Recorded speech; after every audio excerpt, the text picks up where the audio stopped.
Hello and welcome to another week of Earthbound Bosses. Last week we dove into the mind of the evil Manny Manny statue and came out dazed and confused. This week we are moving away from the giga intelligent to the downright dumb, and stepping one step further into the weirdness that makes Earthbound so beloved. The boss this week is just doing its job. It's simply existing in a place that we should not be. It may be built as hired help, but it'll be helpless at the end of things. I'm talking about the old Clumsy robot. Fresh out of the last fight, we are still bewildered inside the cafe. Go ahead and head outside, and you'll be bombarded with what can only be described as the game trying to segue into many plot holes all at once. First, a monkey appears and will slam into the side of the cafe. When you talk to him, he'll say that he can teach you teleportation. That's awesome. Random, but awesome. And he'll zip away.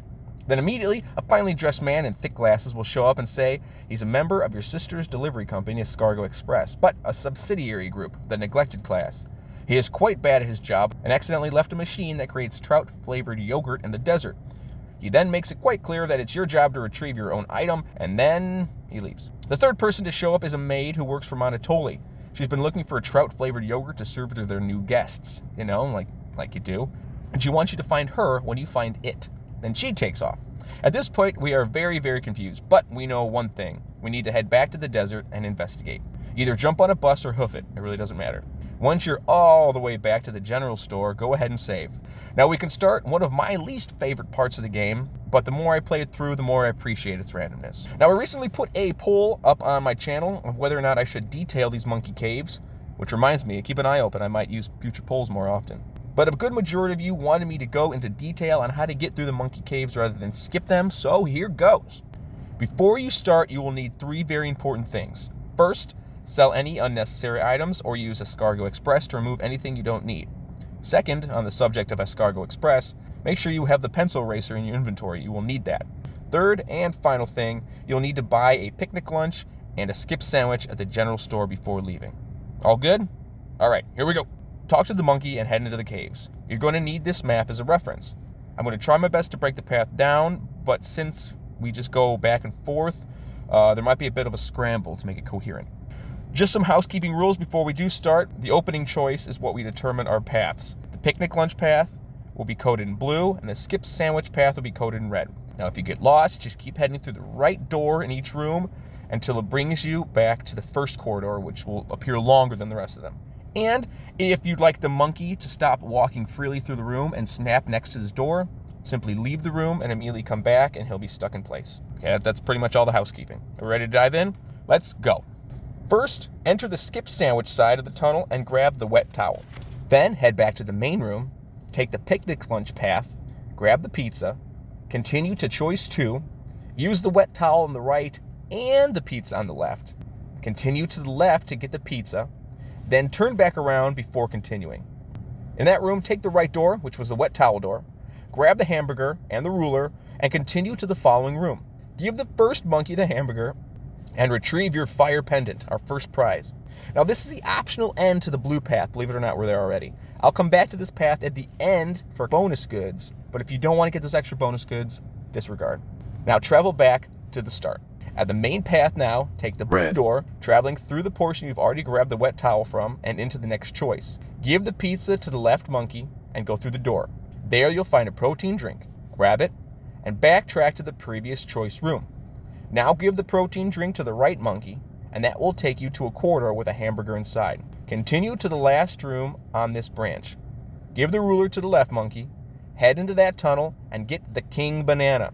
Back out of the king banana room, back through the choice room, back through the empty hamburger room, and into the following choice room.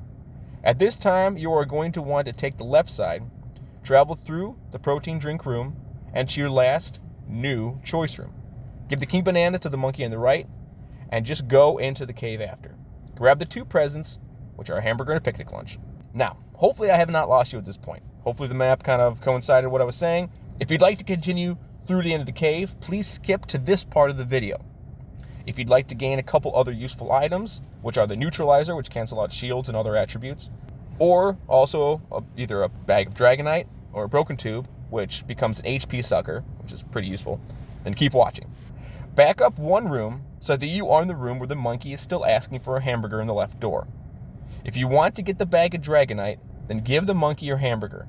If you want the eventual HP sucker, then exit the path until you get all the way back to the red-blue split. With me? Take the left door, cave hallway, right door, cave hallway. Give your hamburger to the left monkey to receive your broken tube. Then backtrack through the long room with a choice, through the next cave hallway, and into the following choice room. You've already given both monkeys an item, so take the left side. Continue through the cave hallway and then stop before you talk to that monkey. You are about to grab a fresh egg from that monkey. For those unfamiliar, the fresh egg has a sort of a short fuse before it hatches, and once it does, it's useless to us now. This is a bit of a journey back, especially if you haven't done it in this order, but the path is clear now, so you have plenty of time to reap the rewards, but still don't dawdle. Grab the egg from the monkey. From here, backtrack all the way to the start of where the red-blue path split. Then, navigate the following choice rooms.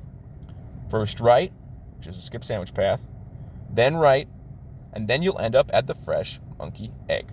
So those are the two choices. First right, then another right. Choice room, choice room. It seems easier on paper. If you have iron nerves, then you won't have any issues. Once you're in the next room, enjoy Jeff's awesome weapon, and breathe easy. It's all downhill from here. Backtrack 2 choice rooms,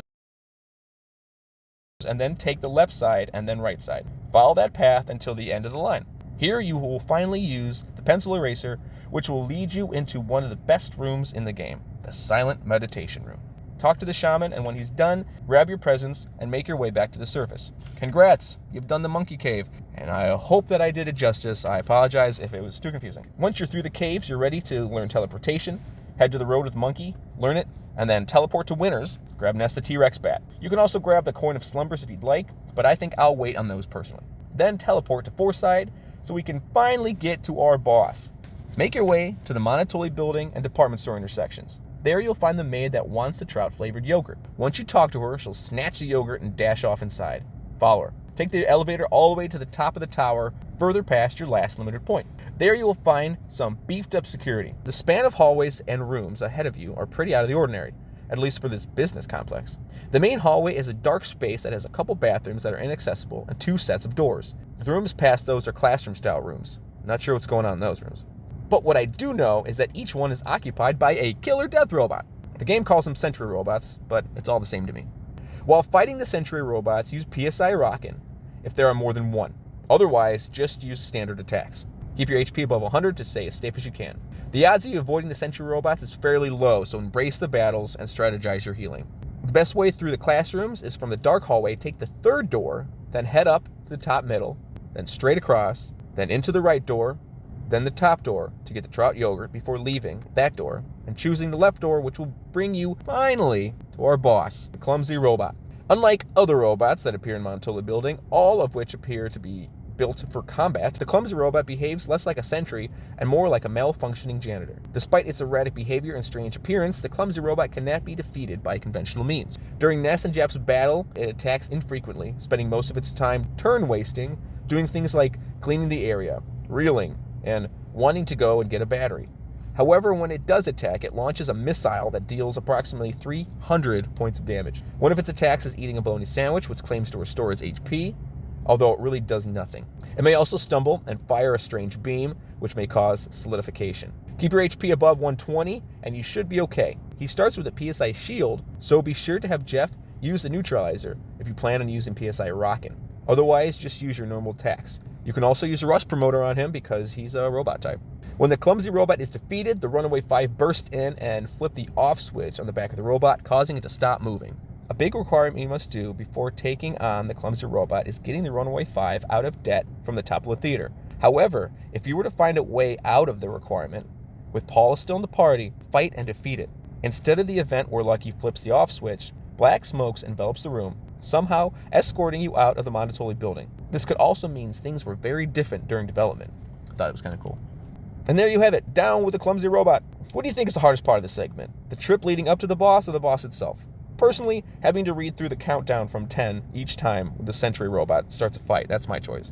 Next episode, we'll find out what's behind that door ahead and what stands ahead for the fate of our friends. We're also going to hoof it back to Winners for a big old baddie in another sanctuary spot. See you then for Shroom! Thanks for watching, everyone. I love all the feedback I'm getting from the series. Don't forget to subscribe if you haven't yet, and so you don't miss any of these. And then share some of these videos around so we can grow our audience. Click the video on the left to watch more of this boss videos, and the right one will take you to another Earthbound related video. Until then, later days.